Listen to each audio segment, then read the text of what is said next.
Welcome back, crew. Thank you for joining us for our first YouTube stream for our game of the month, Symbaroum. This is my first time streaming off YouTube, expect a bit of technical difficulties. If you follow me on Twitch, you know that the channel can sometimes be a little prone to technical difficulties, but we're live on YouTube for the first time ever, and especially fun. We're gonna need to run it with a cool game by one of my favorite publishers, Free League Gaming with the Symbaroum RPG. And my camera angle is a little different than usual, but shout outs to the book. Free League always puts a really solid material together, and we're going to be running through a little makeshift adventure with this. As always, with our games of the month, we you do a free giveaway with the PDF of the system, so this will be no different. If you want to enter to win, type Shadow into the chat. My Nightbot will grab you. We've already got who's in there. Shout out to Green Bean. We've got Green Bean captured in there, and basically what we're going to do at the end of the night.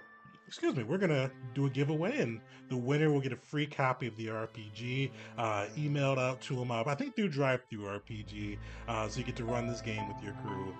Because the whole why behind this channel is I wanted to play a lot of new RPGs, and I feel like sometimes one of the major RPGs, like a pawn any names, can suck up a lot of the space in the kind of the hobby. So I wanted to shine a spotlight on some other RPGs like Symbaroum, the a lot of the other ones we played as well as give people the tools to be able to bring these games back to their table and play with their players.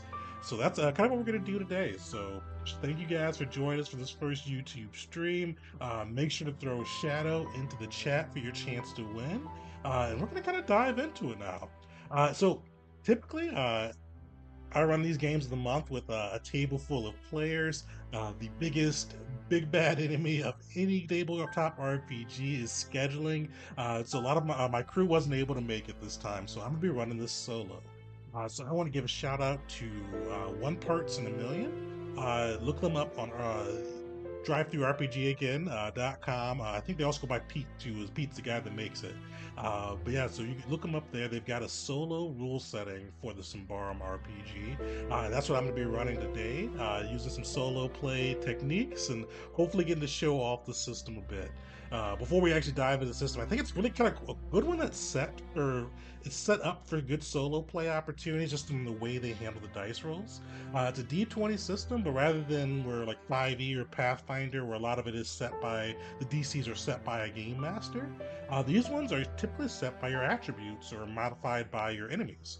And the nice thing with this is there's a game master doesn't roll dice traditionally, so this can all be done with all my own. So I can just roll Vicinero, check out our video where we built him up, and just use his stats without having to worry about coming up with DCs arbitrarily for myself. So makes it easy on that side. Oh yeah, hey Shalom. Shout out, it's been a little while. I'm glad you could make it, and shout outs to the chat too. Definitely throw Shadow in there. See if you get a chance to win a copy of this one too. Yeah, so we're gonna kind of dive into it. So Symbaroum, it's a pretty interesting world, but let's kind of set the stage a little bit for how Vicinero is gonna get into the chaotic situation he is in. But background of Vicinero, he is a Ambrian, kind of Ambrian captain, part of the Queen's select armed forces. He initially had assembled a kind of set of knights at the Queen's behest to make their way into the Drakvar, and I probably butchered that forest. And within the forest, there was a ruins that the Queen's spies have uncovered, and they want him to go with his team and see if they could scout out these ruins and bring back any riches they can in service of the crown of Umbria. So Sinro, and a little description of him. He's got some pretty nice looking light armor. You see it's kind of very well maintained leathers with bits of metal that have been shined to a polish. Just really kind of gleaming. You see, take great care in his appearance.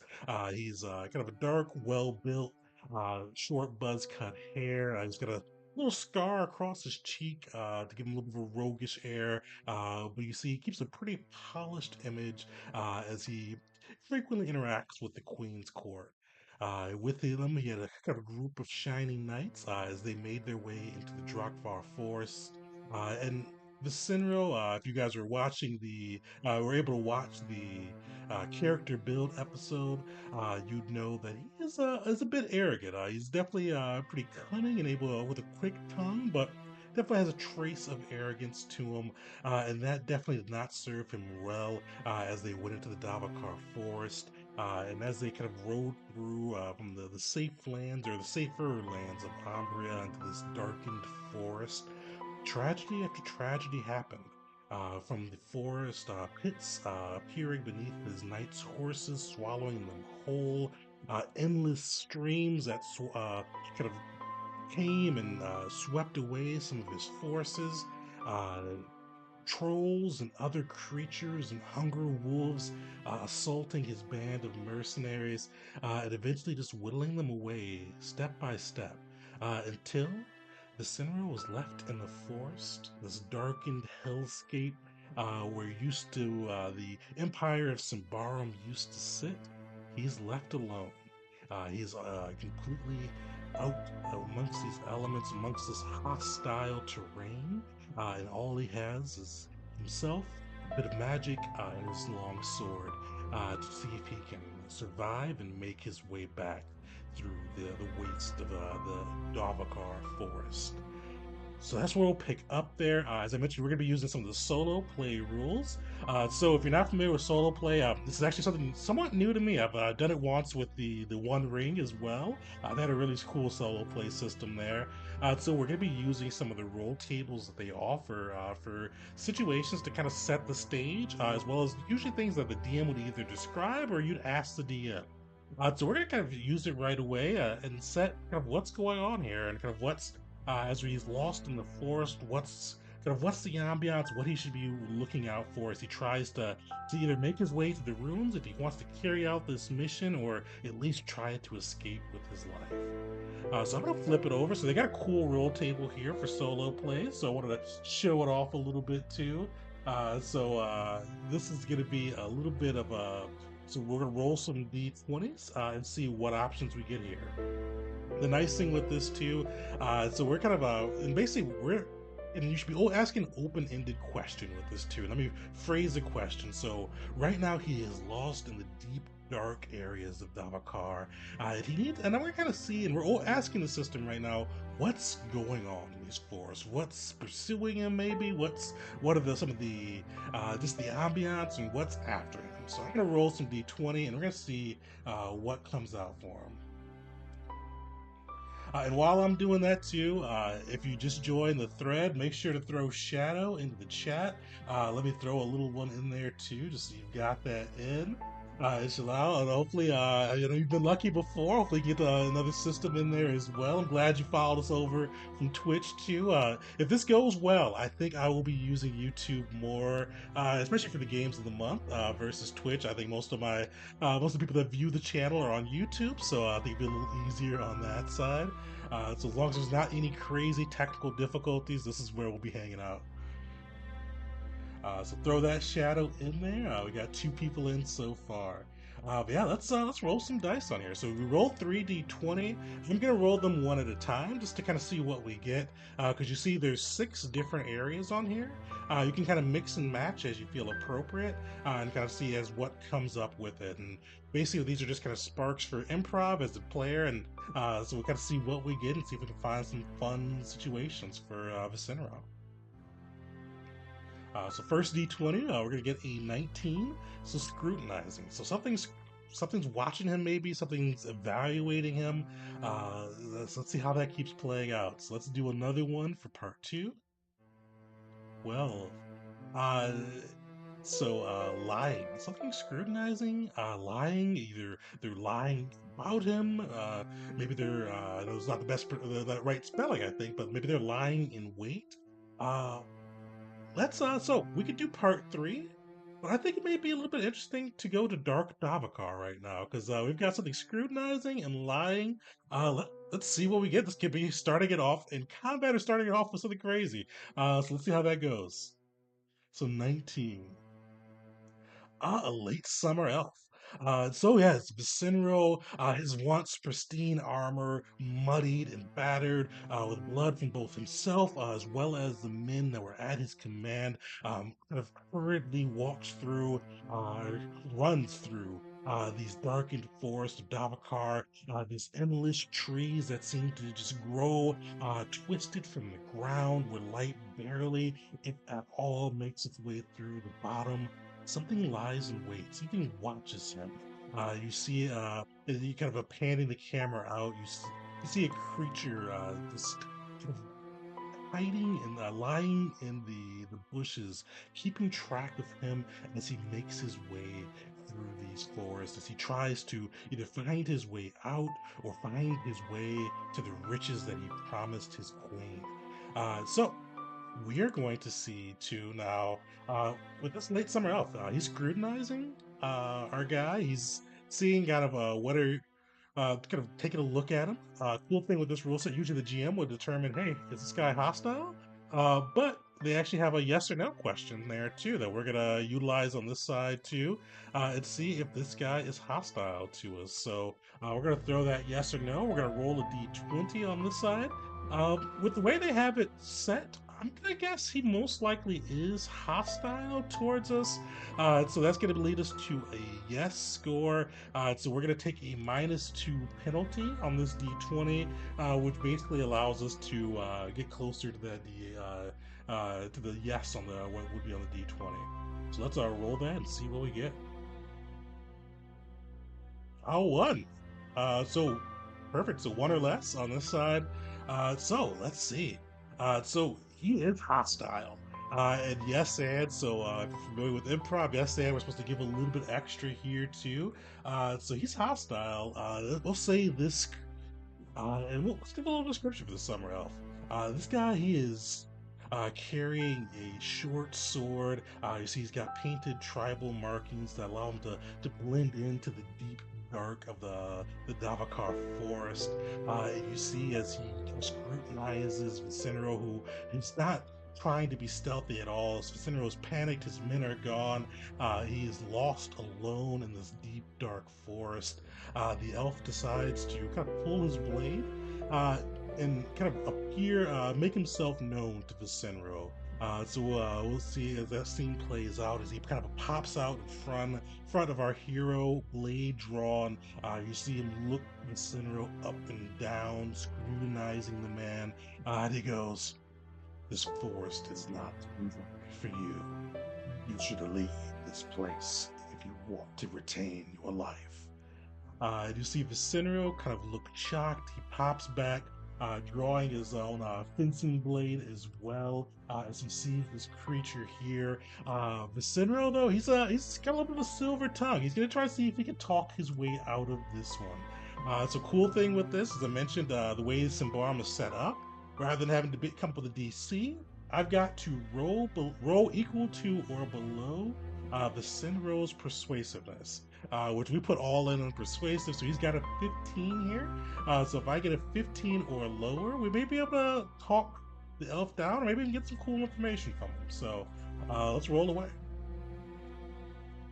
Uh, so this would be modified against the elf. Let's see, they got a good summer elf stat block here.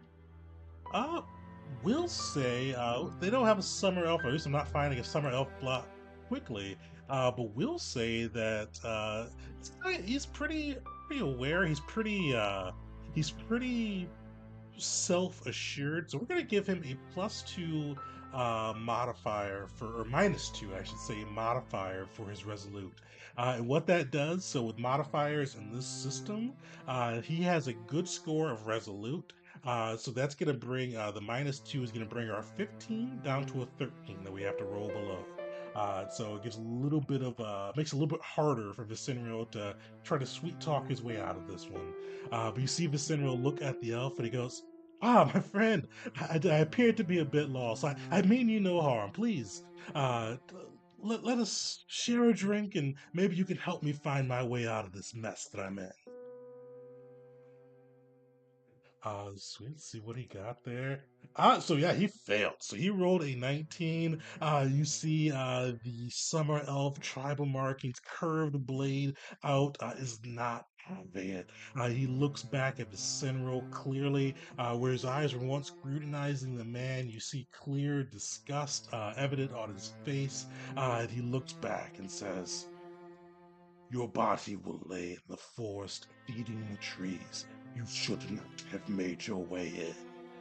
So we're going to get into initiative. So we're going to get into a combat, I should say, with the solo play rules. I didn't think we'd get into it so quickly, but solo play, you start off. The player character goes first, and then it kind of keeps going back and forth on this side. With some Symbaroum rules, each game or each fight, you get a movement action as well as an attack action, and then any free actions or attacks you have available to you. So neither one of these guys have a weapon with the long property. Both of them have short weapons. So you see Vicinero, he throws a cocky smile on his face, and he kind of goes, "Well, I tried to play it fair with you. If I have to drop you to concede or continue on my quest, so be it." He brings out his fencing blade. He tries to dive forward and drive it between the elf. So let's give it a roll. So once again, with this system, the DM does not roll dice, which makes it perfect for a solo play session like this. I'm going to be using to give a little bit of a run through for Vicentro, if you didn't see the video for him, I picked Dominate as one of his abilities. Typically, you roll accurate for your attacks, but Dominate allows me to use Persuade instead of accurate. So he is going to try to lash out with his blade, and we'll see how he does there. It's persuasive. This guy is decently quick, so he's got a -1 modifier, so we've got to roll below 14 this time. Uh, nice, we get a success. So you see Vicinero leap forward, his fencing blade going in. You see it poke into the summer elf. Let's see how damage does on the side. One damage. This elf is wearing kind of light leathers. So typically he'd roll a 1d4 to minus out this damage. But 1d4 is going to beat that one. So you see he tries to poke the blade in, but it just sticks into the leather armor, leaving the elf unharmed.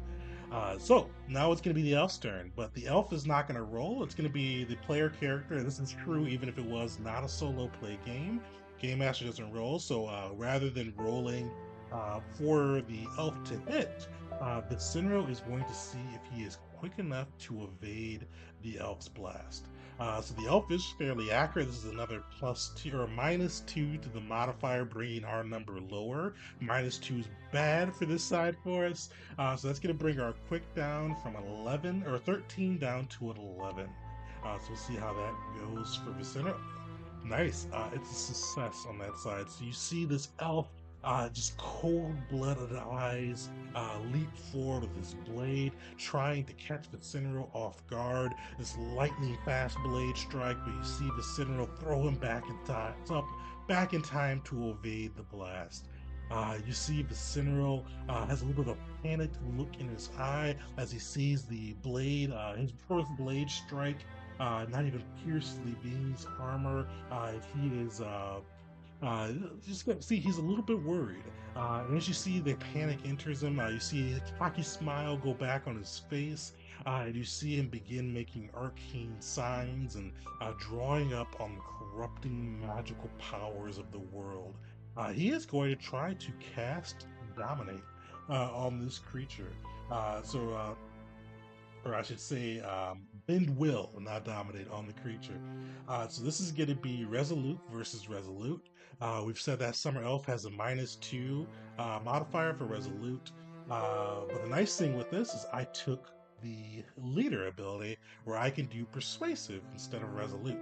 So we're going to use our persuasive roll, made everything rely on that good 15. And we're going to see if we can bend him to our will, and we've got to beat a DC 13 for it. success. So let me post this in so you guys can see. I don't know how well you can see it in the little roll box over there, but let's throw that in there as well for the bend will for that. So he was able to succeed. I forgot this would roll for it too. So you see him kind of working this arcane magic, and you see his shadow flare up. In Symbaroum, the shadows are kind of windows into the soul of the creature. You see the Cinderals with in this darkened forest where light has not been able to breach the trees. You see a silvery shadow, a silvery light emerge from the Cinderal and begin to wrap around the summer elf. You see it begin at the elf's mind, slowly bending its resistance until the shadow engulfs the elf and just cracks its will. With Bend Will, we're able to seize control of this creature's will. The controlled creature can only perform one action in its turn. They can't use any active actions or abilities while the power is in effect.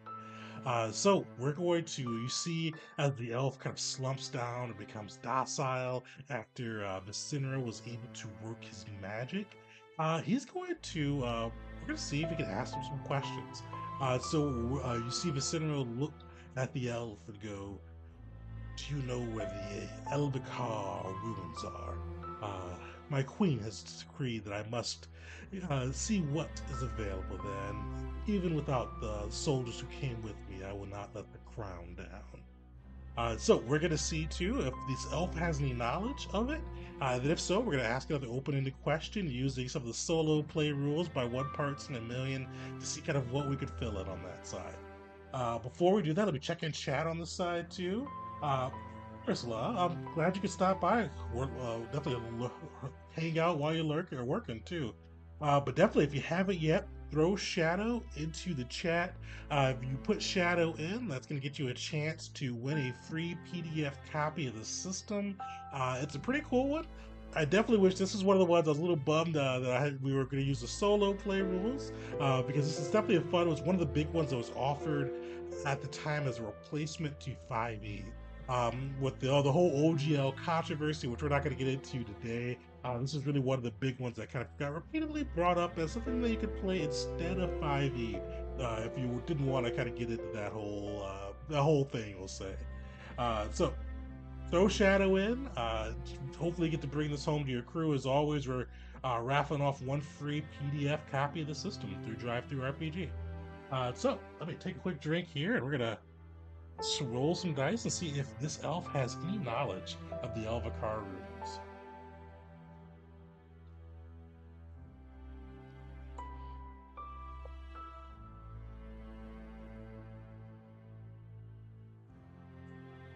Ah, 10 complication. Oh, all right. So there's a complication coming through. I'm not sure what that complication would be. Cool thing with this is we're gonna go back into our open questions table. So we asked the elf, was we sitting in this darkened forest, our blade held to the elf's neck as we've got him wrapped in our magic, our corrupted shadow holding him in place. Oh, and this is a good point too. I almost forgot this. Whenever you cast magic, one of the big themes of Symbaroum is the magic is corrupting. It's a corrupting force because you're bending the rules of nature away from the way they're supposed to function. So whenever you cast a power or use a power like this, rather than like having like mana or things like this, you roll temporary corruption. Due to an ability we were able to take, I've got no corruption to skirt on Vicinero. Usually you take some corruption when you pick a power. So right now he has a threshold of 6, no corruption at all. Let's roll d4 and see how this spell impacts him. Sweet. So you see kind of the lines darken around his eyes. His face grows a bit haggard as he calls upon this magic. But so far, he's not corrupted. He's got himself in control. There's no stigmas or nothing that comes out from his magical use. But yeah, let's get into rolling some pieces. So we've got a complication coming. So we're asking the open-ended question: what complications would arise from this elf either telling him, or what complications could be added to this scene as Vicinero has this elf at knife point and under his magic. So we're gonna roll our first d20. That's 18. So we got resolving as one of our metrics here. 15. Preparing. Okay.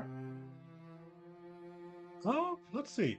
So we've already got a fight in. I think it'll be cool to get part three and see kind of what may come out of this. Part three, you see, it's got like different kind of ideals or ideas on that side. So we're gonna see. So right now we've got resolving, as well as not repairing, preparing. We'll see what we get for part three. Two. Okay. So we've got resolving, preparing, and a decision. So you see the creature, the elf, kind of like pauses for a moment, and hold on, let me check out chat real quick. Oh yeah, green beans. So that's a good question. So the shadow one, so with a couple things on this, and this table, the shadow, it can be used for a number of different things. If you need a color, it could help on that side. But it also the shadows in this system, the shadows are kind of like a window into your soul on that side. So it allows, it reflects who you are, who your people are. So if you wanted to use it as a color, you could do so. But if we wanted to, and we could do that too, we could give a shadow to this elf we're speaking to. It kind of gives a little bit of information about them. So I picked silver for Vicinero, silver is usually a sign of civilization. So that's why he's a civilized kind of man at arms for the queen. So his silver kind of reflects his inner nature of trying to tame the wilds, bring civilization in. So that was definitely kind of a cool one on that side. So this is kind of a double part where if you just need a color, you could roll this table, but also using these shadows can describe them. So we're gonna roll another d20 to see what this elf's shadow looks like. So let's see. Three. So that's yellow. Let me pull it up. I don't remember exactly what all the shadows were. So let me pull this up and see what we got on this side for our elf. And I should give him a name eventually too. Let's see.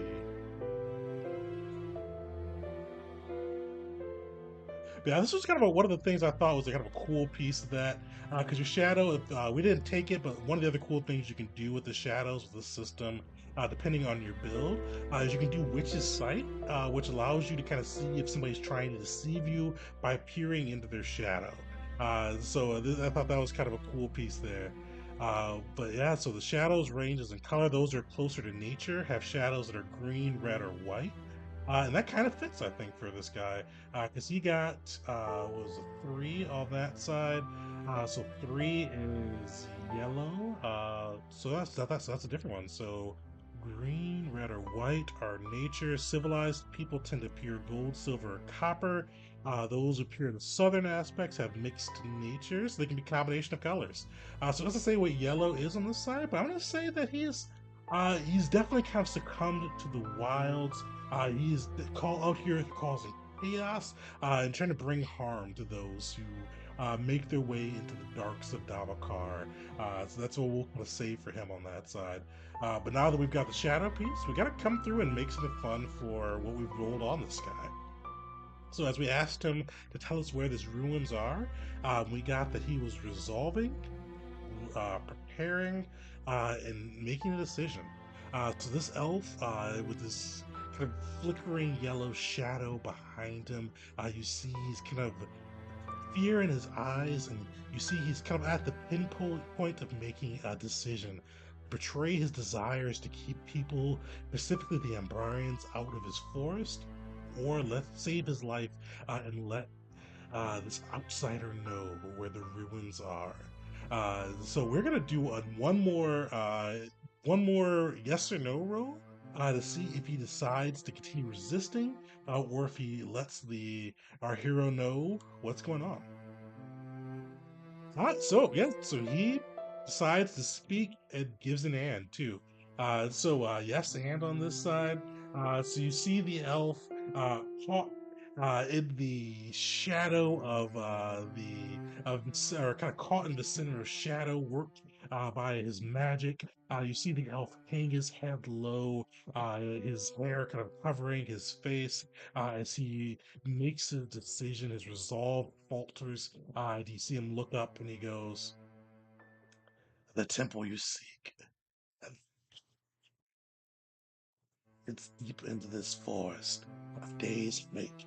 If you go to the southwest, follow the illuminating grove deep within the forest, you will find the ruins you seek. Though I'm not sure if it would have been better for you to fall from my blade or find the horrors that will await you there. Justice will be carried out today either way." You see Vicinero kind of, throw on a cocky smile. Vicinero kind of smirks. He looks at him and goes, "Well, my friend, I'm Vicinero, man at arms to the queen himself. I shall be able to triumph over the forest." And he kind of gives a infantilizing pat on the head with the restrained uh, summer elf, and he goes, "If I could deal with you, I'm sure I could deal with whatever lies beyond. You sit here for a while and think on the transgressions," and he sheathes his fencing blade, "as I make my journey through." So you see the summer elf restrained in the center of shadow, and then see our hero, the human from Umbria, continue along his journey without a look back at the encounter that came before.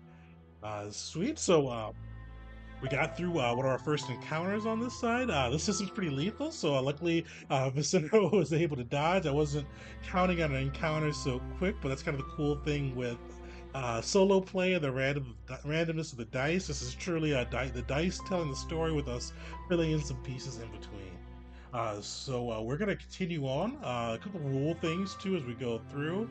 So temporary corruption does fade as you leave the scene.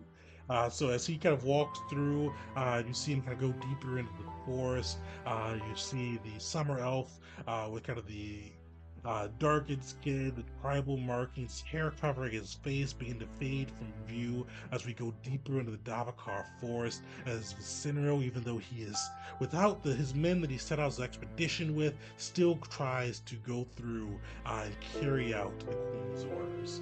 Uh, Perfect. We're gonna take a break, but we're gonna get a quick shout out here. Thank everybody for joining the stream. Definitely, if you haven't yet, throw Shadow into the chat. So far, we've got 4 people into the giveaway. Uh, Definitely love making sure people can play some new RPGs. So if you haven't, throw it in there and make sure you get a chance to win. We'll probably roll this at the end of the session, just so we could get some cool winners there. Whew. Uh, Cool thing of I love solo plays. One of the cool and hard things. You get to kind of get some cool descriptions in there. I probably with my team plays or my group play session, I probably don't go into the descriptions as much as I usually like to. But this is one of the fun pieces with solo is you can really just go at it with your descriptions. So that's kind of been cool there so far. But yeah, so we're gonna pause, throw Shadow in there. I'm gonna take a quick drink, and we're gonna dive right back into it.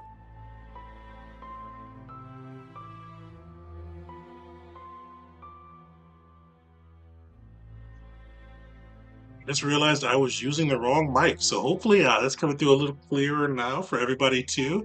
I was using my laptop's mic, so that's probably a little scratchy at first. Got my good mic back on though.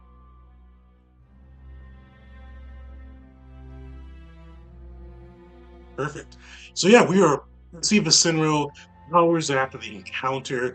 He's striding through the forest, trying to make his way towards this ruins and still trying to serve his queen's orders faithfully, even though his men have been killed. He's been trapped within this hellish, dark landscape of deep Nabakar. So we're gonna roll another time. So we're gonna see what's going on now. We're gonna kind of set the scene. He still has hours to reach this temple or the ruins, but we're gonna see kind of what's going to happen to him now. Maybe he will encounter some natural disasters. Maybe he'll find some beast. Who knows? Let's get some rolls in here.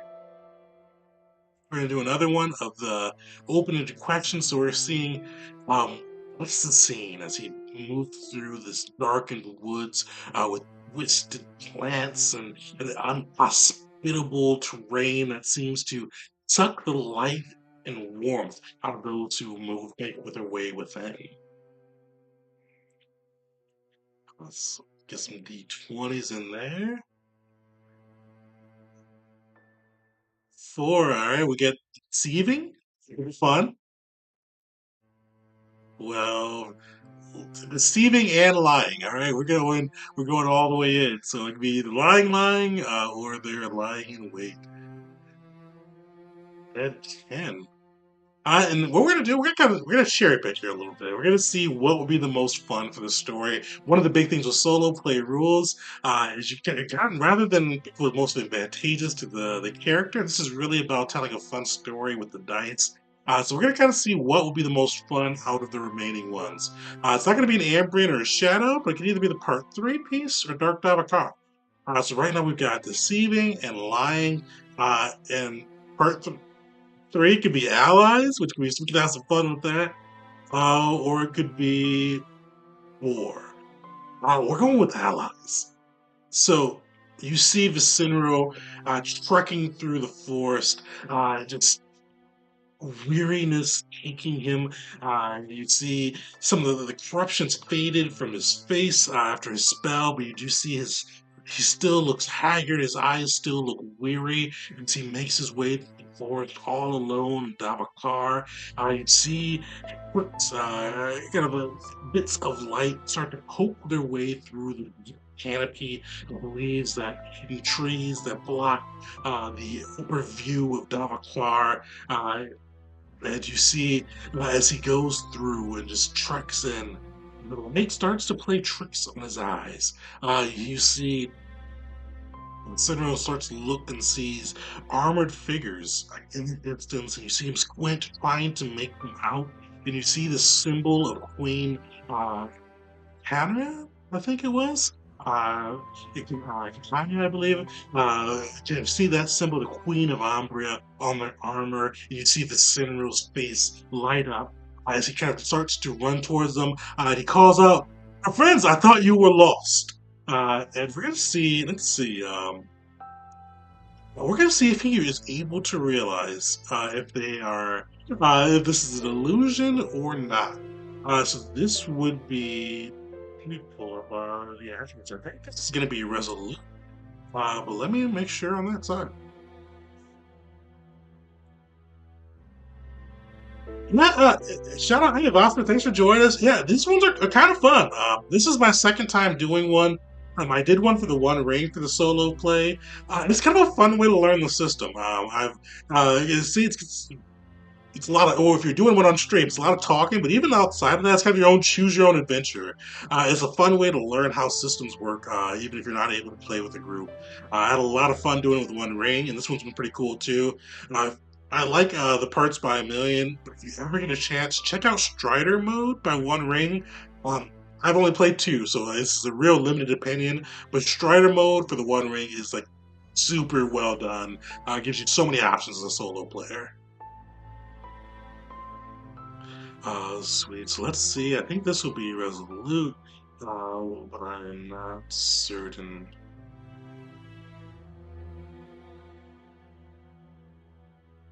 Yeah, so mind bending magic or corruption. Sweet. Yeah. So this is gonna be. We're gonna roll resolute for our guy here. And also, we're gonna do a yes or no on this one too, because this area it seems like deeper and darker than you'd expect. You feel kind of the world's corruption around you. We're gonna say, is this area corrupted? Yes or no? So we're gonna roll d20 on this side, and what that corruption does is we get some temporary corruption, or even permanent corruption, just by being in there. So we're gonna see what that does for our hero here.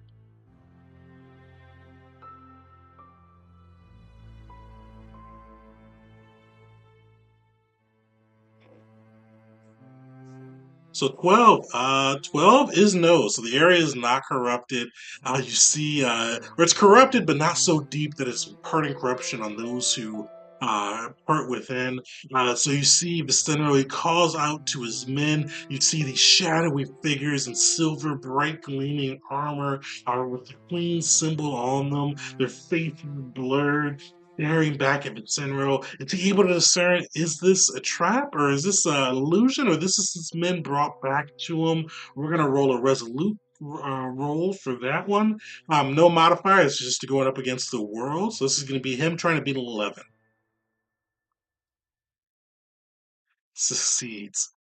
So you see him look back as he kind of sees that the faces of these people don't they don't look like they're not able to make it out. You see shadows just covering the faces of what he thinks are his soldiers. You see he starts to run towards them, but as he realizes these aren't his friends, you see him kind of pull back and stare in disbelief at them. But as this comes through, yes, what do they do?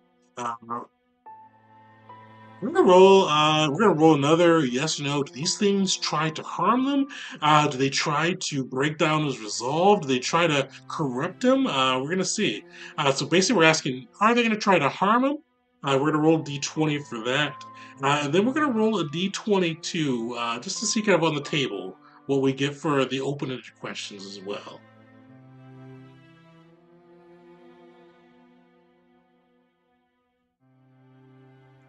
And while we're doing that, if you haven't yet, throw a throw Shadow into the chat to get your chance to win a free PDF copy of the system. Symbarum's a pretty sweet game, especially if you are looking to try something a little bit different than a kind of dark fantasy, a little bit different than kind of the typical heroic fanfare of 5e.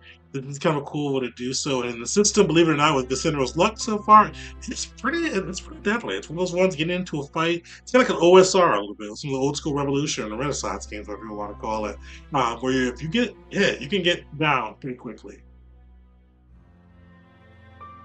Sweet. So we got a D20, so they are not trying to harm him. So you see the shadowy figures in the Queen's own armor, silvery, gleaming, just kind of as Vicenrio looks at them in disbelief, you see them just step to the side, as kind of moving out of his way. Their shadowy faces still glare at our hero. As you see Vicenrio kind of looks around, trying to see if he could go around the path or trying to make his way around without moving through the throngs of men. But he sees that he wants to continue his journey. He needs to proceed on this path. Excuse me. He needs to move through them. So you see, he kind of walked through. He started with a company of 12 men at arms and knights of Queen. And you see, as he walked through, they all give their disapproving glare. Shadows don't resolve into faces. They still look at him, but you can see just through, even through them, the deep shadows blocking their face. You can just feel the disapproval running off of them. As a Cinero who was supposed to lead them to glory, led them all to their death, but he is still alive, still trekking through. So we're gonna do one more resolute roll here. We're gonna see either if he takes some corruption or takes some psychic damage as he walks through and sees these men that he's led to his death. Kind of just disapprovingly glaring at him. So let's roll that in. I do. If I was running this as a DM, I would be like, "This is being an area we could take some psychic damage or take some a little bit of corruption or something ways to represent what happened to him." So we're gonna roll d20. We're gonna weight this towards yes on this side because one of the cool things you can do um, is let me make sure. I think it's either advantage you give yourself weighting it towards yes, or you give yourself +2 weighting. So let me see on that side. Uh,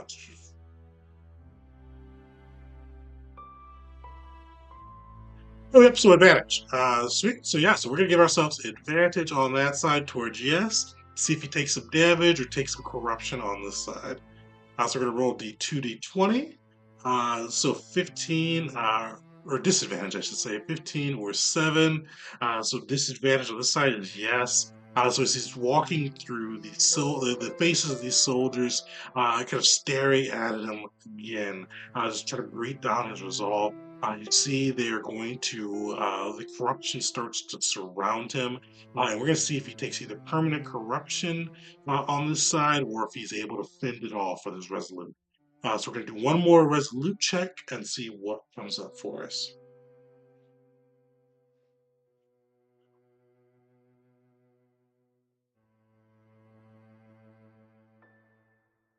So he fails. So as you see, as he walks through and sees the disapproving glares of the men that he led to his death, the usual haughty, kind of overconfident Vicinero starts to break down a little bit. At first, he was kind of striding through, his head held high, his hand on the pommel of his fencing blade. But as he goes through, his pace starts to accelerate. His eyes start, rather than holding his head ramrod straight up and above, but he starts to look left to right, panic starting to seep in. At the end, he begins to run and try to escape them, but they, rather than chasing him, they kind of flex into the shadow, the deep dark valley bar, and it overwhelms him. He is going to take 1d4 permanent corruption. Remember what it's to, we've got a 6 corruption threshold, but a half corruption, so if we get a 3 or better, something's going to happen on the side. So let's see what happens to Vitsingro with this situation. 2. So he's a permanent corruption, so this won't go away at the end of the scene. So he is corrupted. As you see, as this darkness surrounds him, Cinerosa starts running through the forest, trying to outrun his guilt, run this chaos that is chasing him. But as he emerges eventually from the shadow into this area that is lit by the bioluminescence of the plants around him. You see he has deep dark lines around his eyes. His face is haggard. It looks like he hasn't slept in or ate in weeks. He is truly, you can see this corruption is starting to wear into him. And even his shadow, which is usually a bright silver, kind of representing the shine of civilization, you see bits of darkness encroaching into it as he's getting corrupted by the forest around him. Sweet, so we got through another scene on this side. So one thing, and this is like for anybody, I made like a solo play video sometime. Because I think one of the big things to solo play, and I'm still super new to this, but it's just kind of like yes anding and trying to find like things that are fun for the story. And I thought that scene, even though it wasn't, we got the different answer on the dice. I thought it'd be cool to give him some corruption or give him some pieces on that side there, just for how it fits in the story. Before we go through, for anybody that just joined, throw Shadow into the chat. It'll give you a chance to win a free PDF copy of the Symbaroum system. So far, we've only got 3 people in there, so make sure to throw it in. It looks like oh yeah, so yeah, so you've already got the Symbaroum PDS on that side. I haven't checked out the 5e one. I've been looking. I've been curious about how that looks. I haven't been playing super much 5e lately, but I've been kind of curious how they translate the system over to it because I think that could be pretty cool to see or play out a one shot using. So I may have to check that out sometime. Definitely some cool pieces there. But yeah, throw Shadow in there. We're gonna get into another scene. We're actually gonna take a quick got a couple-minute break here. So throw Shadow into the system if you haven't already. Get your chance to win a free PDF copy. I'm going to run, get some more water, and I will be right back.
Welcome back, crew. Part two of Symbaroum of our March game of the month.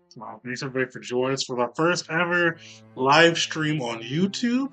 Definitely liking the system so far. We haven't had any major technical difficulties, which is more like I said, some of our first streams on Twitch. So we're moving on up on that side. Sweet. So we're gonna get back into it. As always, our games of the month, we're gonna be giving away a free PDF copy of the system. So if you just joined over our break, make sure to throw Shadow. Let me throw it into the chat too. Shadow into the chat. This will give you a chance to win a free PDF copy of the Symbaroum system that you can bring home to you and your crew and get to have some fun games on that side. So throw it in. Maybe you'll get to be the lucky one that gets to bring this back for your table. So check that out. Before we dive back into the game with Vicinero, as we're doing our solo play session of Symbaroum, I do want to give a shout out to our April game of the month.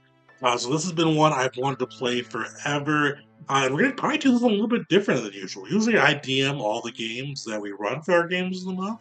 But this has been one that I've been wanting to play forever. It's one of the few games I prefer being a game master than a player. I love both. I love TTRPGs as a whole. But if I had to vote, being a game master is so much more fun to me than being a player. But the next game is one of the few ones that I want to try out as a player before being a DM. So the next month for April, we're going to be running Hall of Cthulhu, one of the big three. I wouldn't say big three, one of the big games, one of the giants of the tabletop RPG space. And one I've never played before. I've not played this one. So I've never really got the chance to mess around with it. It was one of the few I truly would rather run or would rather play in than run. So I don't know who's going to be DMing this one yet. If you throw in the comments, if you know like any cool GMs or like any like big like Cthulhu GMs or YouTubers or anything like that, excuse me, let me know in the comments because I think I may be kind of hiring a GM for this one, just so we can kind of see some fun gameplay on that side because I've looked forward to this system for years. I've owned this book. I haven't cracked it yet for probably about a year or so, and I'm really looking forward to kind of see how the system plays and get some crazy Call of Cthulhu horror going. So stay tuned for that next month. Uh, yeah, definitely. Usually it's gonna be one of me being doing the dying boss, but usually I do like to see my player characters, my PCs have horrific fates. But this time I'm gonna do one of the PCs in the seat. It's my birthday month, so I'm like, hey, this would be kind of a cool time to break out Cthulhu and switch to a different side of the screen for it. So stay tuned. It'll be just like normal. They'll be running through character creation videos, first impressions, all of that. And so I won't be in the GM seat this time. But yeah, let's dive back into Vicenro's adventure. He's able to escape a blood-hungry wood elf, or summer elf, I should say, that was trying to prevent his passage through Davakar. He was able to outwit him with utilizing his magic to bend the creature's will to his own and learn where the Elbakar ruins were.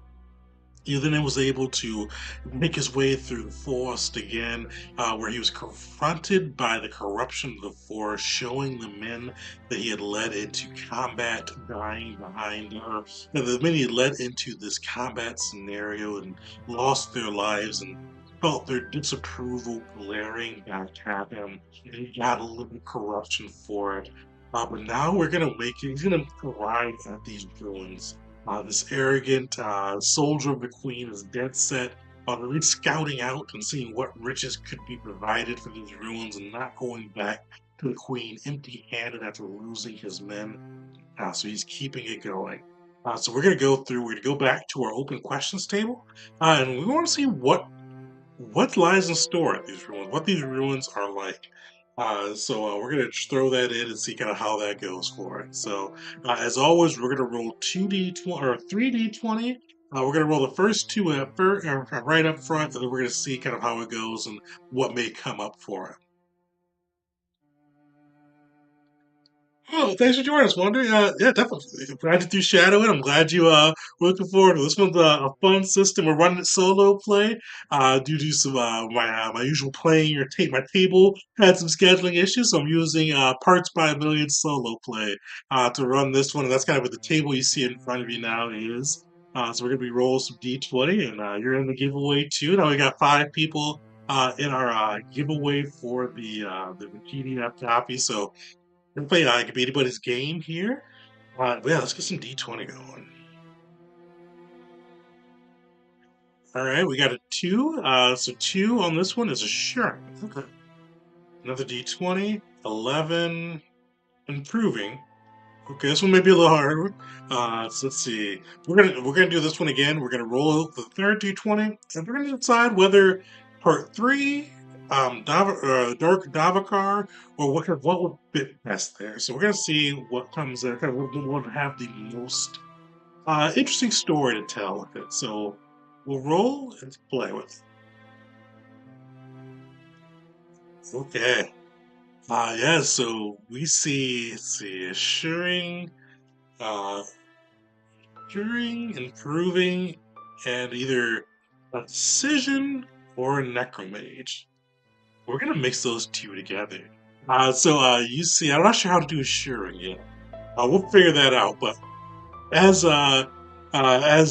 Sinro makes his way through the dark forest of Dunbar, kind of haunted by the memories of his soldiers that he had led to their death, still single-mindedly pursuing the Queen's goal, he eventually makes his way to a clearing where you see these ruins of what was once probably a great temple for the country of Symbaroum, now falling into disrepair. You see vines and twisted growth surrounding it and encircling it and just binding it to the forest itself. Uh, but overall, but as the scenario gets closer, he sees he kind of actually hears and feels a rustle through the forest. He feels that the dark, deep cold just surround him. And he sees, roll D20 here too. You give a color shadow with this one. Shadows are very important to the lore of Symbaroum. He sees a purple shadow surrounding these ruins, and he hears a fell voice call out to him. And he goes, "Nothing living shall pass through these halls. I have claimed them as my own. Burn away the Senro. You are not welcome here." And he hears this blast come out from the Necro Mage, offering him a decision. Shall he continue forward, or shall he be cowed back by the Necro Mage's warning? Uh, Cinero, let's give it a little resolute roll. See if he is cowed or if he decides to keep pushing forward. Oh yeah, so you see the scenario initially as he hears this voice, sees that purple shadow surround the ruins. You see him initially kind of take a step back, his hand falling to his blade. But you see his face go rigid, his neck kind of crank back up and holds himself high yet again. And you see he goes, "On the Queen's orders. You Necromage, you can bluster and blow as you want, but I will make my way within, and I will see what riches are Umbrians, what should be beheld to us as Umbrians." You see him holding you see as he does that, he draws his blade, it's a quick little flourish with it, and he holds his hand out, and he begins to make his way towards the ruins. Sweet. So we're gonna have him go into the ruins, and as you see him make his way through this purple shadow of Necromage's own influence surrounds him. You see, like he comes through the other side, and within these ruins, kind of you see a deep, low cut staircase made of stone. You can see kind of along the staircase are these wicked looking vines, some of them deep verdant green, some of them bloody red, but the ones that seem to be the most disturbing have seen image of purple vines. You see them pulsing almost as if they had a heartbeat amongst them. You see deep thorns kind of through these vines. And you see as he goes through, the vines get thicker and bigger and thornier as he makes his way down these stairs. We're going to roll a yes or no one and see if any harm or any chaos happens to him as he tries to make his way down the stairs. So with this, we're gonna say we're gonna give a +2 to make it a little bit. Oh, sorry. We're asking, does anything bad? So we want this to. So I think it's going to lend itself more to yes, being a necromage, the creepy ruins deep within the darks of Davokar. There's likely something bad that's going to happen. So we're going to say yes, and we're going to give it a -2 on the roll two to hopefully put us in something crazy or some fun complications. So let's roll that. 6. So 6 - 2. So yes.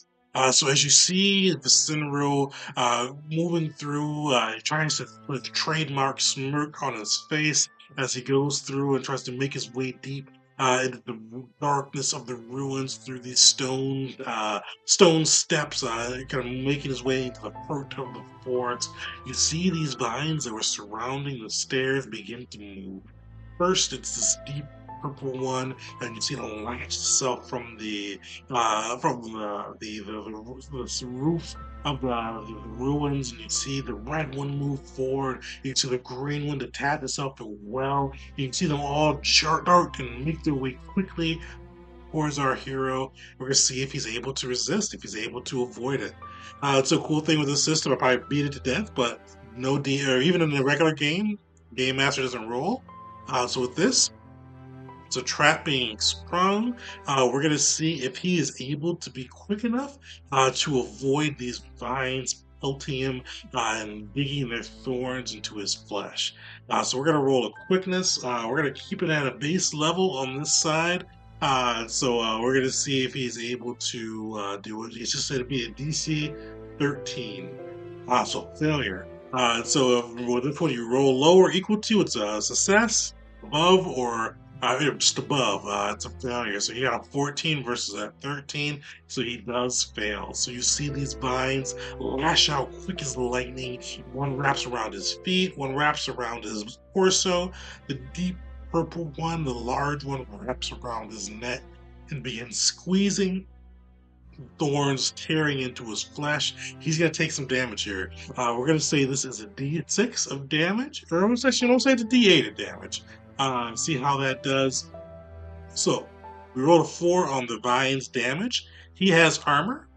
With this, he has light armor, but we took the Man at Arms attribute, which allowed us to bump that from a D4 for armor rolls to a D6. So we're going to roll that D6 and see how much of that 4 we actually take in damage. So we rolled a 1, so we're going to minus that out. So we take 3 in damage. The Cinero, if you watched our character creation video, has 10 toughness. So he is down to 7. You see those vines pierce into his skin, drawing blood. He shouts out, and you see pain and fear enter into him as this all surrounds him, and he's starting to kind of be pulled towards the walls. We're going to see if he's able to break his way out. We're going to roll a strong roll and see if he's able to kind of just overpower one of them. As you kind of see him flexing his muscles, trying to break free of these vines that are strangling him and pulling, drawing, kind of almost seeping his blood into their own vines as they dig their thorns deep into his flesh.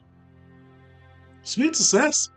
So you see Vicinero kind of flex once, try to pull and pull it back, flex again, pulls, kind of moves forward, and the vines try to pull him back. But you see Vicinero just rush, his shadow flare up in a bright silvery glow. He just moves his arm first, breaking the green vine around it. He trucks forward with his torso, breaking the purple round surrounding that, and he grabs his neck with both hands and rips off the red vine digging into his flesh. You see, he tries to regain his footing, but he does roll down the length of the steps leaving him discombobulated on the ruined floors. Sweet. So we're down 3 HP. We've got 2 corruption. We 7 HP left for our guy. Viceros, he tries to make his way deep into these ruins of Elvikar and find what treasures await him. Before we dive back into it, though, for anybody that's just joining, make sure to drop Shadow into the chat. Welcome, Walter. Welcome, Wonder. You guys, we got you in the list on that side. We've got 6 people so far in the chat. As always, we're going to be giving away a free PDF copy of the system, this time on YouTube. So make sure to throw that Shadow in to get your chance to win. Sweet. Uh, And chat, sound off too. If any of you guys have played solo play games or any cool solo play resources, I'm thinking of doing more of these ones. I actually just picked up from Drive Through RPG. I think it was like the GM Mancer or GM Emulator. It's like another kind of agnostic solo play resource. I think this is pretty fun, especially if you have times where you can't get a table behind you because scheduling is a nightmare. You still want to play. This can be kind of a fun way to do so. Oh, hey, Forrest. Good to see you, man. We haven't played for the Wild Stranded for a while. I'm glad you could come through and hang out. Sweet. So we're gonna dive back into it. We see Vicinero on the cold floor of the ruins. Uh, Blood seeping from his neck and arms, from his recent skirmish with the vines protecting this facility. What you see as he looks up, the darkness surrounding him, true darkness without the light of even kind of the even light that makes its way through the forest trees, illuminating. You see he kind of reaches in and grabs a torch and lights it. You see kind of light, and it's a shaky orange glow emerge from it as he takes a look around him. And we're gonna roll to see what he sees. So we're going to do open-ended question, and as with the open-ended questions, we're gonna kind of see what this sets us up for in that side. So let's see what we get here. So we're going to throw in 3d20. I want you to roll 2d20 at first, and then we'll roll the third one after, and we'll see if anything cool comes up and which way we want to go with it. So we got a 15, claiming, 14, obsessing. All right. We're going to go third one on the kind of we're gonna go part 3 for the third one, and we're gonna see what's there. But proclaiming, obsessing, I felt we're gonna meet our necromage right now. So 14. Yep. Proclaiming, obsessing enemies. So you see, as Vicinero lights the torch around him, the orange glow of the fire casting light through these deep ruins which normal people have not tread upon in centuries. These ruins of the fallen civilization Symbaroum around him. The knight of Umbria sees a hellish landscape at home. He sees the skeletons, the remains of those who either adventurers like himself, or maybe the remains of those of the once great Symbarums who inhabited these ruins scattered around. You see these skeletons, these bits of people laying around, making these ruins look like a mausoleum. But you also see in a deep, hazy, purpley mist and shadow kind of obscuring him, the necromage. You see this mage with deep purple robes, almost complementing and as well as accentuating his own shadow. You see this creature has just been corrupted beyond measure. He's got some stigma on him as well. We're gonna roll for stigma in a second too. You see he has a wild look to him as he takes in Vicinero, this intruder to his home, this errant knight who had the misfortune of crossing him. Sweet. So we are going to do a couple of things. I'm going to see. Hopefully, they have a necromage in here. I think they probably do. I did not check to make sure that they did before. Once we have to re-roll that, so let's see. They do. So you see this necromage, the deep purple robe corruption around him. But as you look at him, you see, as Vicinero looks at him, he sees that the man is not flesh and blood. While there may have been flesh and blood before, with his haggard appearance and corrupted visage, now he almost fades in and out of existence as he's a spirit confronting our hero here. Sweet, so they do have an ability. We're gonna say so. It says enemies with us. We're gonna see if there's any other enemies and how many of them are there. So we're gonna roll yes or no. Are there other enemies? And then what type to see what's going on and how much trouble Vicinero is in. So roll that d20 here. We'll get that going.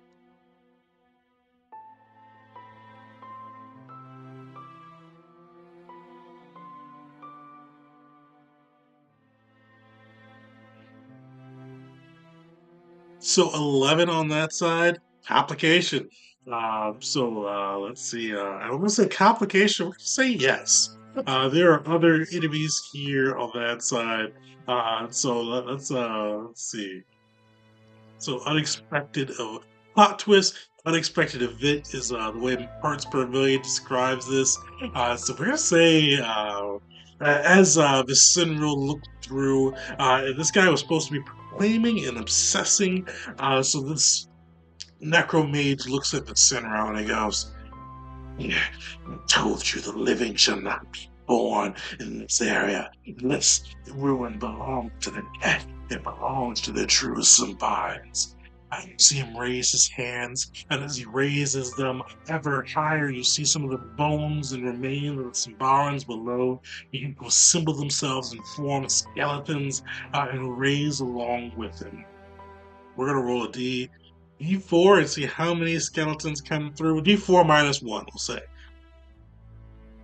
So let's say one. Skeleton arises. The bones, usually forming in and build themselves into one full skeleton, uh, backing up its necromancer as well. And we are going to get into combat. So let's get it going.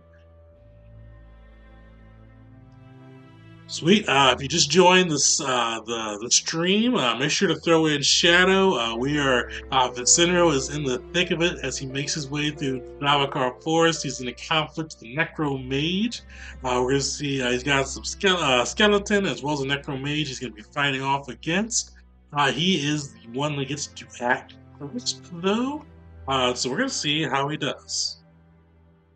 Let me do a real quick look here and find skeletons. I'm pretty sure they've got skeletons in the system. I should check that first.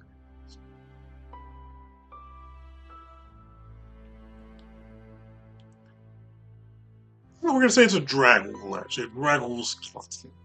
So we're going to use the Necromage and the Dragul skeleton in this crypt of horrors that the Sinro finds himself within. So let's see how he does. With the solo play rules, players get to act first. With the out the solo play rules, and we do you'd either do the highest quickness score, or if you had a tie on that side, you'd use vigilance as the other rating for it. If you had a tie at both quickness and vigilance, you'd roll a d20. Let's take a look at these guys' blocks and see if he would have even tied with them or had to roll. So our Viciniro's quickness is 13, so he's faster than the skeleton to cool, as well as the Necromancer's quickness is 13 as well, vigilance 10. So I think we would tie there. Let me see. Yeah, so we would have tied. We actually, I was thinking how often does somebody tie for both quickness and vigilance as I was going through the rules, but we would have tied the Necromage. Even though we're going to go first for the solo play rules, I'm always curious to see how this rolls out. So Sinnoh got 11, the Necromage got a 2, so he would have still went first out of these guys if he played this straight rules as written. Sweet. So yeah, you see Vicinero holding a torch in one hand, his fencing blade in the other. He kind of pass light around. You see him put a smirk on. His cockiness still not abated yet. And he goes, The dead may hold their secrets and may hold this ground, but I'm a servant of the Queen. I've come here to collect the ruined riches, and I will not leave empty-handed. If you wish to be a foe, you're gonna see him hold that fencing blade up and do a little bit of flourish. He goes, "You'll see why I've earned my command."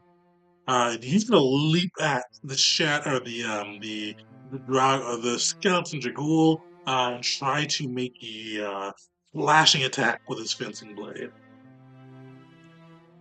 So with this, as we said, we've got the dominate ability. Usually, you have to roll accurate, but we have to roll persuasive with this one. So with the drama card, they are a flat 10 for quickness. So it's going to be he has to just beat a 15. And he does. So you see him just leap quick as lightning, his blade lashing out and poking through, poking into this Dragool. He's going to roll his damage to see if he's able to pierce through the beast's own resistance. Let's go. 5 damage, solid. Yeah, so he comes through solid, like a fractured form. Vicenero is one that has practiced his form in the mirror more times than he should. And he stabs into it with kind of trying to pierce into the Dragool. So this Dragool has studded leather. So we're gonna roll a d4 and see what. Yeah. So as a skeleton being stands up, the armor that he once wore in life protecting him, you see our Sinro stab into it. It just barely pierce through the armor and just get a bit of pain into the skeleton Dragool. You see the Sinro step back and hold his blade up high. So now it is the Necro Mage's turn. So with this, we're gonna roll quickness for our guy. So let's see. So this nice thing too. I always like when the books give you tactics to run with your monsters. So they give us some tactics on how to run the Necromage, especially for a solo play game. Having them give you the playbook makes life a little bit easier. So the Necromage likes to call his victims by bending their will. So we've got bend the will for Vicinero. He used that on the elf earlier. We're going to use it against him now. So with this, DM doesn't, or the game master typically doesn't roll. We're going to be rolling for Vicinero. Typically, this would be a resolute roll, but we took that leader ability. So rather than roll resolute, we're going to roll persuasive. With this, I don't think I minus anything out on that side. Actually, I think I do. Ooh, all right, let's Knuckle Mage is challenging. Um, so this guy has Resolute 5. Reading the rules for Bend the Will. This Resolute typically versus Resolute Test. So it's going to be Persuasive versus Resolute for Vicinero. He has a -5. So Vicinero is usually 15. Persuasive is going to be a 10. So he has to roll a 10 or below, or his will is going to be bent.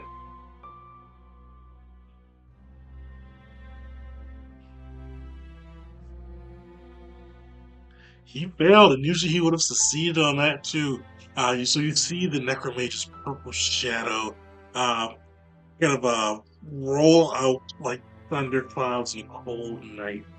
Just kind of see them crackling and booming as they move through the purple shadows, inching its way towards the Senro.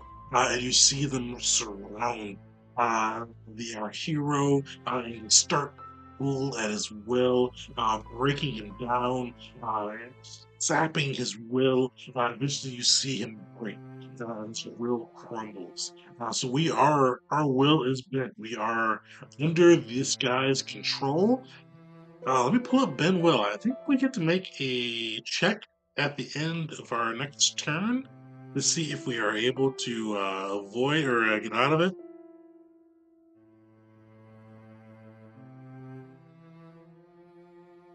Doesn't say. Um, I'm going to say there's a check at the end of the turn. This is going to be pretty rough for Incineroar. That's the Necromage's turn. The skeleton is up. You see the skeleton just brandishing this rusty sword and making its way towards Incineroar. You see he's caught in the Necromage's grasp. He sees in his eyes as the blade thins and tries to cut him down. So Vicentro is still able to roll quickness. This doesn't stop him from that side, so he's going to try to see if he can avoid the roll. It's going to be quickness versus this guy's accurate. Luckily, these guys aren't accurate, so we get a +1. So rather than be a 13, it's going to be a 14 we have to beat. And we beat it. So Visidro, even trying to fight this creature's bending of his will, he's able to just dodge aside as the skeleton comes through and tries to cut him with his rusty sword. All right, this would be Vicenro's turn, but his will is bent. You see as this rolling crawl of thundery purple shadow surrounds him with the necromage trying to exerting his will. You see, what's he gonna do? He's gonna tell Vicenro to drop his blade and kneel. So you see Vicenro's blade drop and he kneels, his head held low. They're going to get a little bonus to attacks, or Vicenro is going to get a minus to his quickness as he's dropped his blade and dropped his guard.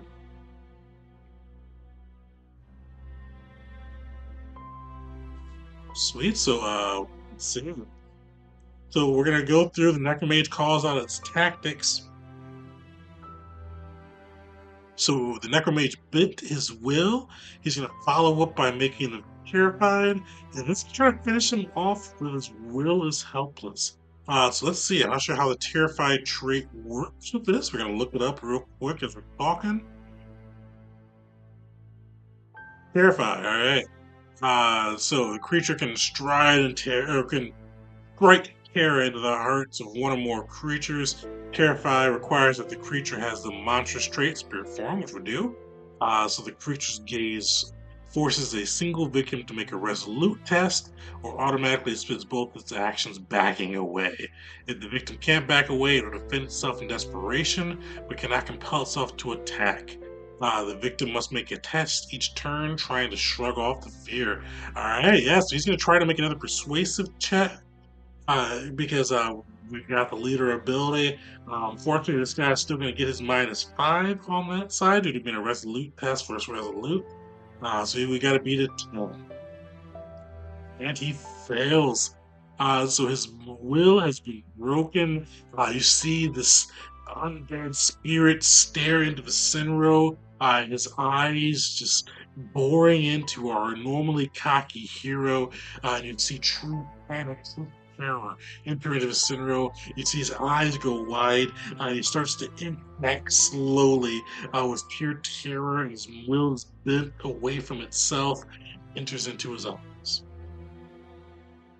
All right. Sweet, sweet. That's the him. So we're gonna do the skeleton as well. So the skeleton's gonna try to hit him again. He is kneeling though, so he's gonna get a minus. I'm not sure what the penalty to that is offhand. I don't feel like looking it up. So we're gonna say a -1 to quickness with him kneeling. When he succeeds, what you see as he sees the screwed source of terror in the necromage's eyes, he throws himself backwards, and you see he just dodges aside as the blade comes down from the skeleton. So now we are on our turn again. Um, he is meant to flee. So you see he's going to convert both of his actions to movements. You see him scrambling up the stairs, fearfully looking back behind him as he tries to escape these ruins as the necromage has shown him the face of death. The necromage is up. He's going to use his movement to stride after him. And he is going to try to. Actually, he had to use his movement to stand up, and then one movement to run. So Necromage is going to be able to reach him with just one movement. And he is going to try to hit him with his claws. So accurate, so it's going to be a straight quickness from our guy on this side. So let's see if he is able to dodge this creature. Success again. So you see the Necromage flail out, its claws swiping at the air, but Vicinero proves far too fast for him. Not as able to dodge aside and continue his trek up above. Following though is the Drava, the skeleton Drava, and that guy is going to swing again with his rusty sword. We'll see if Vicinero is able to avoid it. Failure. All right, so he dives inside as the spirit kind of flails, or the necromancer spirit slashes at him with his claws. Sure, proves quick enough to move aside from that blade, but as a rusty sword comes down, it catches our hero. Let's see. What's a rusty sword? I will say. I'm not sure how much. Let me look up. Wait a minute. We can figure that out pretty easy.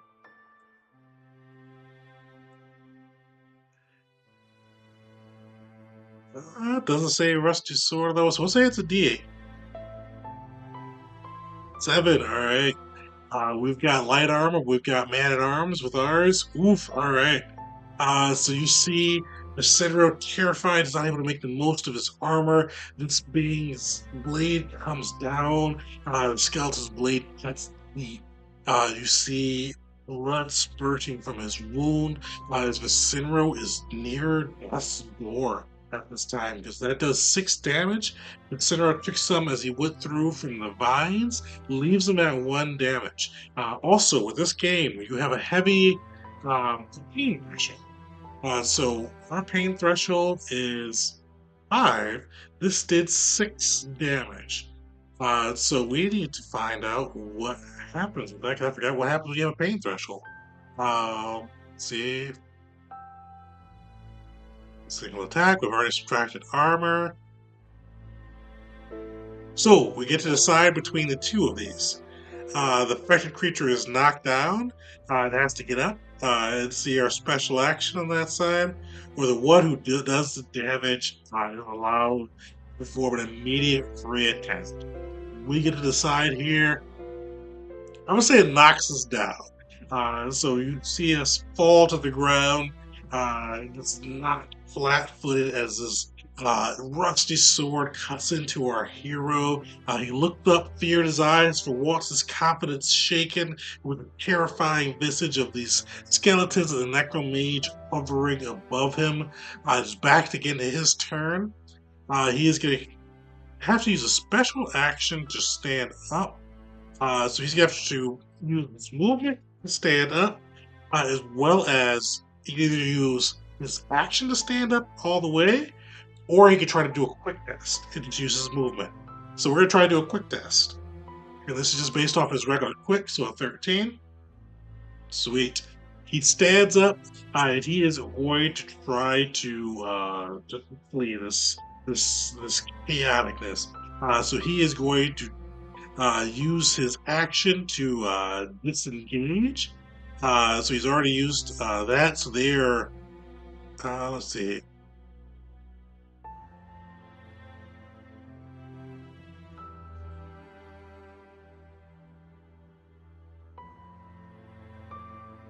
Yeah, so he's gonna try to disengage and keep running. They do get a free attack against him though. So he is just panicked. He is just running for his life, trying to save himself from this horror that he's found beneath. Uh, but he's going to try to see if he can get away from these. He's going to make 2 quickness attacks. First one from the Dravacon, +5 or +1. Fails. Let's see it both fail. This other one's at a flat. Heals and seed. So he sees from Necromage. Before we get that, shout out Vosper. Thanks for hanging out with me, man. Hopefully, I'll let you know too if you win on that side. We appreciate you stopping by. For anybody who hasn't yet, throw Shadow into the chat. I think this is probably getting near the end of our adventure for Vicinero, depending on how this goes for him. So throw Shadow into the chat if you haven't yet. Let me throw this in. 'Cause this may be the end for our intrepid hero here. The Dravakin hit. So let's see. We're gonna roll a 1d8.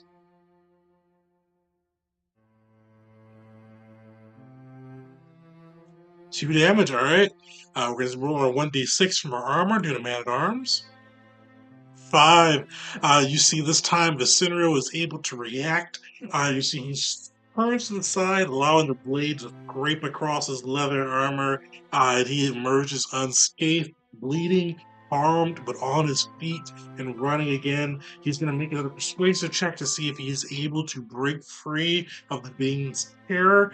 He has to beat it's a -5 from the Necromage, so he has to beat a 10. He gets it. You see, he comes to himself as the blade crosses through, a cocky smile appearing on his face. And he goes, I'll live today. You will not bring me down. I'm the Symbaroum man of the Queen's own service. We'll come back with an army and burn this place to hell. Sweet. So we're gonna see. That was his turn. We're gonna see if he can survive another round of hell and see if he can make his way outside of the ruins. So the creature is going to attack with its claws. Again, the Necromage. So let's see how that goes for him. Because I think the Necromage had, I can't remember what his accuracy was. I think it was flat. Accurate, yep, just flat. So quickness check. We're going to try to see if he can dodge it. He says to beat a 13. He fails. All right. Oh, and I've been doing damage wrong here too. We're gonna keep doing it the way we've been doing it, but I forgot about this. The GM usually doesn't roll damage. The DM just usually take whatever that damage is. So this says Wraith Claws 5. So I would just usually take 5 damage here. I think with it just being me versus me, it's fun to roll the dice and see how the dice go. With the damage being 5 here, we're gonna say he's rolling a D10. So this is gonna be our hard one for us. So 4.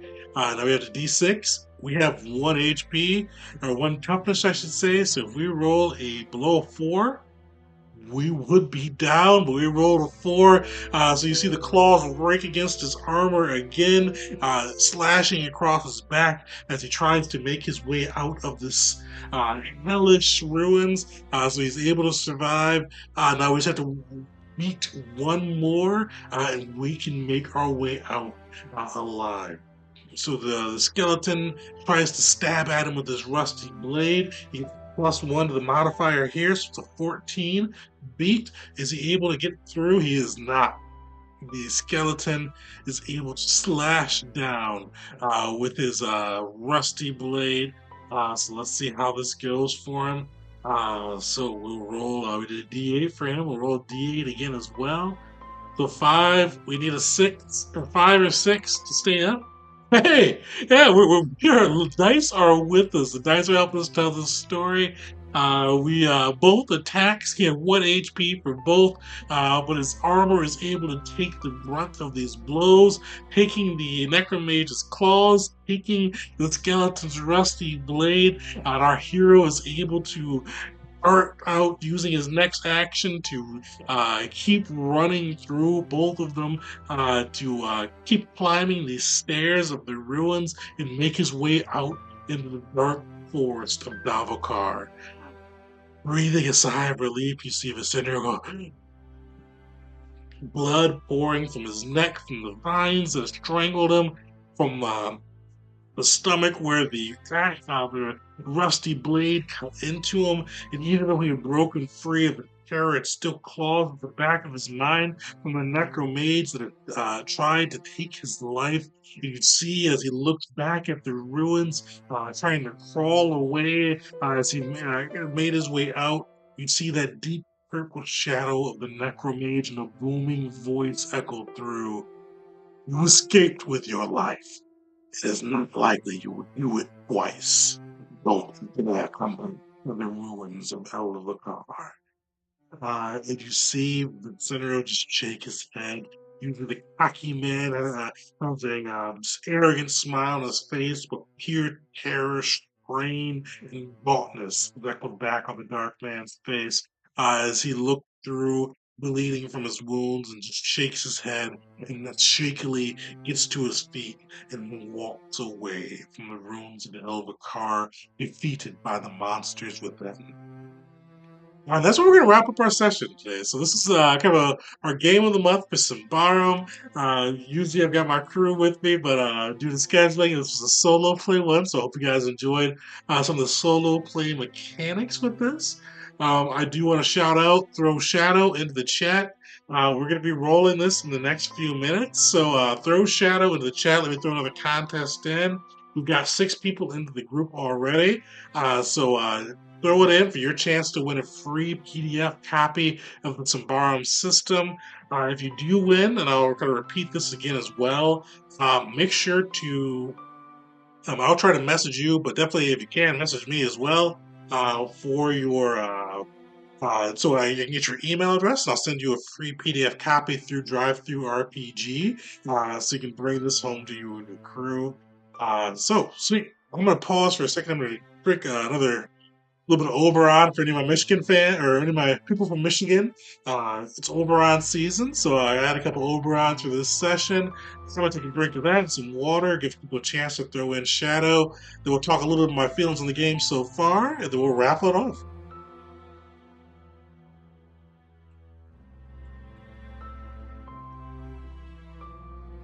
Oh, that was real quick too.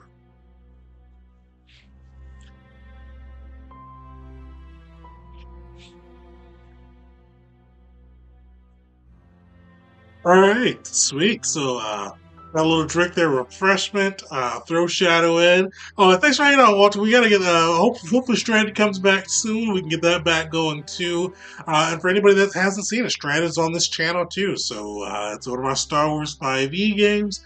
Walter Forrest hung out with us for a bit on that side too. So definitely go check out the backlog of that, or waiting for some new ones to come out. But yeah, so I liked it. This is a fun one, and especially it's another good one that's suited for solo play. I feel like, and because I really like because I've only done solo play twice, but I've done it for both this system as well as the One Ring, both freely games, surprisingly. But yeah, so the cool thing with both those ones is you don't have to rely on the GM to set the DC. Your attributes do that for you. So I thought that was pretty cool there. It just makes it easier for some of the solo play games. One day I'll try one where you have to set the DC yourself, but I just really feel like this lends itself well to that. It helps me to avoid, even though hopefully I wouldn't, but it helps me avoid metagaming and try to set favorable DCs or harder DCs sometimes too, to have the dice tell the story. No, and that's kind of a cool thing too. That's one thing I'll shout out for solo play games. Like dice really do tell it. I thought Vicinera was going to die in those ruins once we got the Necromage as well as the skeleton, but that armor came in handy. I know we didn't use the typical monster rules where the monsters don't roll their damage. But I thought this was kind of a cool way to do it with a solo play one, to have them roll it and give it a little bit more of a chance for our guys. So I thought that worked out well. Yeah, throw Shadow into the chat. And then definitely a sneak preview here. Um, Call of Cthulhu is next month. I am super excited for this one. I had an RPG that's been on the top of my list for years to play. This has been it. So I'm looking forward to this one. I'm hoping we can have some fun games for it. Definitely shout out in comments if you know a cool either YouTuber or game master who runs this system. Because this is one of the few ones I want to be a player in versus running it. So I want to be looking to reach out to a game master for it. So definitely, if you know one, shout them out. I'm gonna do some hunting over the next couple of weeks so we can get them in there. Sweet. Let's check out some comments. Oh yeah, Wonder Bread. Yeah. So Free League is probably I've got two favorite TTRPG publishers, Paizo and Free League, for different reasons. Free League has so much variety, so much depth in their kind of their not the pamphlet, their offerings on that side, like from Aliens to the One Ring to Symbaroum to I know I've got other games on their shelf I can't think of right now. I've never played anything bad from them. Like everything has been quality, everything's been great artwork, everything's been well designed. Shout outs to Aliens. Aliens, I think, is probably my favorite one from them. But I am super excited for Walking Dead. Kickstarter is still live, so if anybody wants a good zombie game made by like a reputable TTRPG company, go to their Kickstarter. They're doing Walking Dead right now. I signed up for it. I think they're a little bit away from the last stretch goal. So go through, support that. I'm going to be running that as soon as I get my hard copy. So I think they're giving the PDF away next month, but as soon as that hard copy comes through third quarter sometime or third or fourth quarter, I'm going to be running that one too. So stay tuned for that one. Walter, yeah, so you can level up in Symbaroum. So usually you get your XP at the end of an adventure. So Vicendos magically or somehow survived this. You get XP. One of my favorite things with Symbaroum is it's not a class. Well, you've got archetypes, which can be like classes, but it's not like directly class based. So when you get XP, you can go through and use it to buy or upgrade attributes that you have. So we had dominate, leader, man at arms as some of our attributes. We can either go through and upgrade those or get a whole new attribute. With my guy, I pretty much made him a novice and everything because I wanted as many different skills as I could, which kind of worked out for this being initially I didn't know he was going to be on his own for this one, so it kind of worked out for that. But yeah, so it's kind of cool to how I can work on that. So you can definitely level up, you can definitely increase, but it's not like you're not going to be following a class progression. Even though some of the class or the archetypes they offer, which are kind of like pre-made classes, do offer some guidelines of what we can do, but you're not locked into them if you do choose them. But I chose for Vicinero to go through and make my own because I love systems, and I thought it'd be kind of cool to go through and make something that's just completely unique. But whatever, yeah. So Call of Cthulhu is a D100 system. I honestly, outside of being D100, I don't know too much about it. I've had this book for a little while. I actually even had the GM's Keeper's Guide, but I'm not really read into it too much. So I'm looking forward to seeing how that plays out.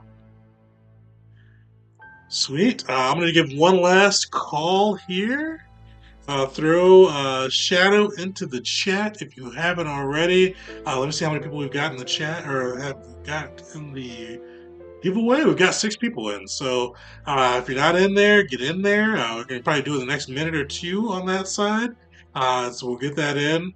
But yeah, I don't know if anybody is probably new to the channel, probably mostly people that are already following. Like, subscribe. Each month we pick a different game of the month. We go through first impressions, how to build a PC, core mechanics, something unique for the system, as well as our actual play, which is today for Symbaroum, and then a review. So stay tuned this weekend. We're going to get our review for Symbaroum up. Then we'll start next month into Call of Cthulhu, one of the last big RPGs I've not really played before. But yeah, so let's wrap it up. So do a little bit of we'll get the roll going here. So get my Nightbot on it.